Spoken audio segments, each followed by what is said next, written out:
Pura Gua Gajah terletak pada suatu tebing di pinggir sebelah selatan Jalan Besar yang menghubungkan Desa Bedulu dengan Teges, Kecamatan Babatu, Kabupaten Gianyar. Jaraknya lebih kurang 26 km melalui jalur pariwisata dan pasar Tampak Siring. Gua tersebut berada di bawah pada kaki tebing yang tinggi, menghadap ke lembah Sungai Petanu yang mengalir di sela-sela tebing curam berliku, lebih kurang 300 meter sebelah barat Desa Bedulu. Penemuan gua gajah berawal dari laporan pejabat Hindia Belanda L.C. Heiting pada tahun 1923 yang menemukan arca Ganesha, Trilingga serta arca Hariti kepada pemerintah Hindia Belanda. Hal tersebut ditindaklanjuti oleh Dr. W.F.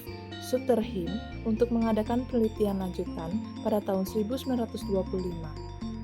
Pada tahun 1950, Dinas Purbakala Republik Indonesia melalui seksi-seksi bangunan Purbakala Bali melakukan penelitian dan penggalian pada tahun 1954 sampai tahun 1979 dan ditemukan tempat petirtaan kuno dengan 6 buah patung wanita dengan pancuran air di dada dan sampai sekarang keberadaannya biasa dipercaya memberikan vibrasi penyucian aura bagi pengunjung.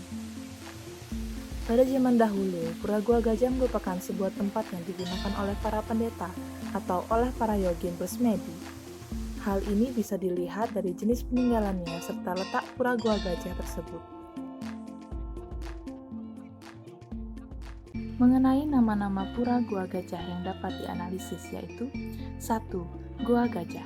Nama ini diterjemahkan oleh Van Scroat, dipakai mulai tahun 1925 oleh orang-orang Belanda. Di dalam laporan itu dipakai nama Gua Bedulu dan Gua Gajah untuk maksud yang sama. 2. Pura Gua. Di kalangan penduduk desa Bedulu, tempat suci ini dikenal dengan Pura Gua. Nama-nama lokal seperti ini banyak contohnya, antara lain Pura Gua di Besaki, Pura Gua Lawang di sebelah timur desa Kusambe, Pura Gua Garba di Sawah Gunung, Pura Gua Lawah, dan masih ada lagi. Semenjak nama Gua Gajah dipergunakan, nama Pura Gua terdesak pemakaiannya. 3. Lua Gajah. Nama Lua Gajah kadang-kadang dikaitkan dengan tempat suci ini. Nama tersebut tersurat dalam lontar negara Kertagama. Di dalam lontar itu disebutkan bahwa desa yang berdekatan dengan Lua Gajah adalah desa Bedulu. 4. Air Gajah atau Air Gajah. Nama Air Gajah juga diperkirakan nama Pura Gua Gajah pada masa lampau. Nama itu tercantum dalam prasasti Raja Dharma Wangsawardhana Marakata Pangkajasta Tunggadewa tahun 1022 Masehi dan prasasti Raja Betara Sri Mahaguru tahun 1324 Masehi. 5. Anta Kuncara Pada. Di dalam prasasti Pandak Bandung tahun 1071 Masehi disebutkan adanya tempat suci bernama Anta Kuncara Pada pada masa pemerintahan Raja Anak Wungsu. Beberapa ahli menghubungkan nama ini dengan Pura Gua Gajah sekarang. Kunjara berarti gajah. Pada prasasti Dawan tahun 1053 Masehi, Anta Kunjara Pada dinyatakan dengan sebutan Sangyang Dharma. Data arkeologis. Pura Gua Gajah dibagi menjadi dua kompleks, yaitu Petirtaan dan Kompleks Arca Buddha. Kompleks Petirtaan dikenal dengan sebutan Pura Gua Gajah sebagai monumen yang masih berfungsi. Kolam Petirtaan berkedudukan 13 meter di sebelah selatan. Goa berbentuk segi 4, panjang 23 meter dan lebarnya 13 meter. Digali oleh Dinas Purbakala Bali tahun 1954 dari timbunan tanah. Petirtaan itu dibagi atas 3 bilik, dipisah-pisahkan oleh tembok yang rendah. Di bagian sebelah kiri dan sebelah kanan terdapat 3 buah arca pancuran. Di tengah arca laki-laki diapit oleh arca perempuan. Jumlah arca tinggi, lebar, dan tebal sama dengan arca-arca di bilik kanan. Untuk di bilik tengah, juga terdapat pancuran dengan ketinggian yang sama. Sekalipun di bilik ini belum diketahui arca pancurannya, namun dapat diperkirakan bahwa masa lampau di petirtaan ini terdapat 7 buah pancuran. Untuk itu sering dikaitkan dengan 7 sungai suci di tanah Hindu. Dalam kitab-kitab Veda, Sungai-sungai itu sangat sering disebutkan. Kepercayaan pada kesucian air pancuran itu dapat dihubungkan dengan penjelasan prasasti Campa C bahwa air gajah pada masa lampau berdiam seorang empu, menjabat diaksa waktu pemerintahan Raja Sri Mahaguru. Berkenaan dengan arca-arca pancuran itu telah banyak dijelaskan oleh Suterhim, terutama sekali dari bagian pinggang ke atas.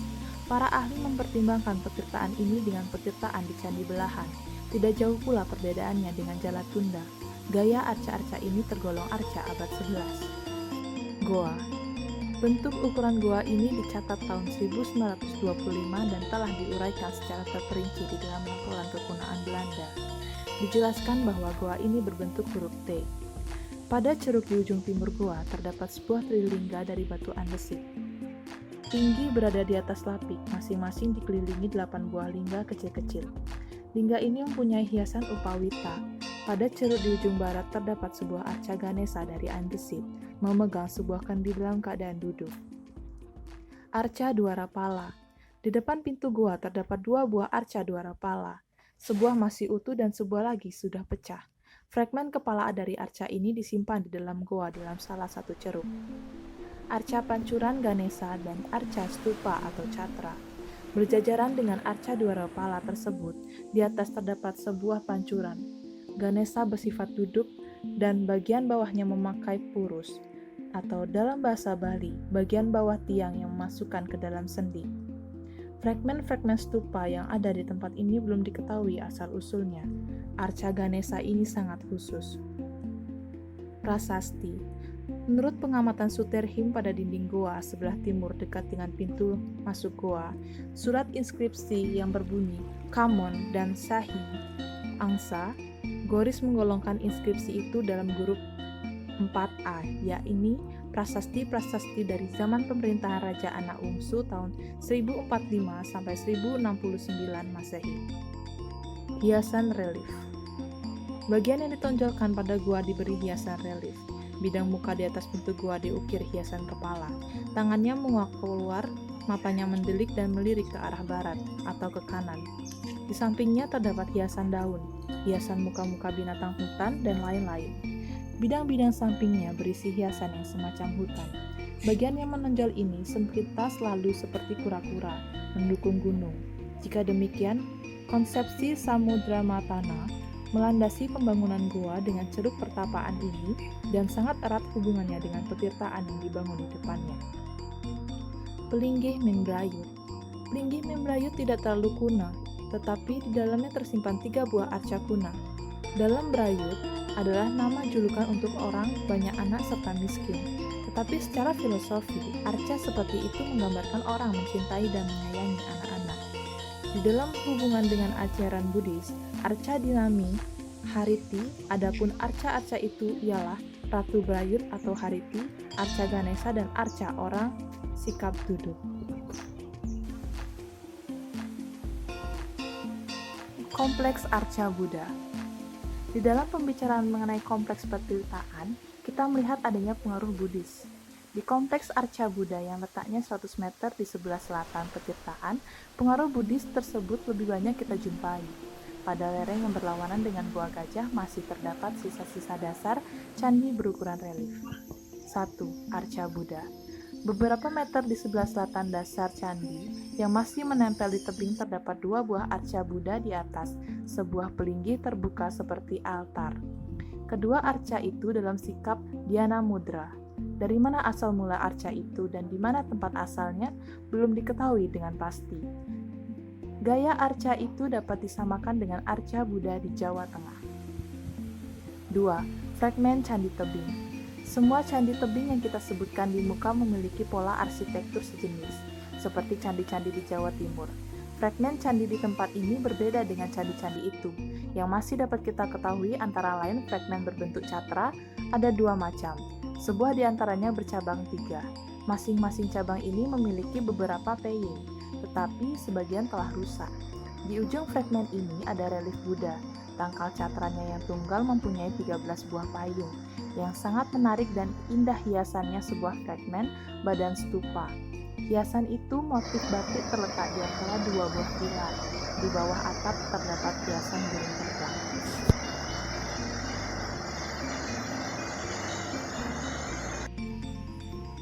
Ditinjau dari segi arsitekturnya, maka kompleks yang di sebelah utara menunjukkan tanda-tanda Siwaistis, sedangkan kompleks yang di sebelah selatan coraknya Buddhistis. Rupa-rupanya pada zaman dahulu kedua kompleks Gua Gajah itu dipergunakan oleh pendeta Siwa dan pendeta Buddha dalam satu periode. Hal itu pula memberikan petunjuk bahwa mereka dapat hidup berdampingan secara rukun karena agama Siwa dan agama Buddha Mahayana luluh menjadi satu di Bali.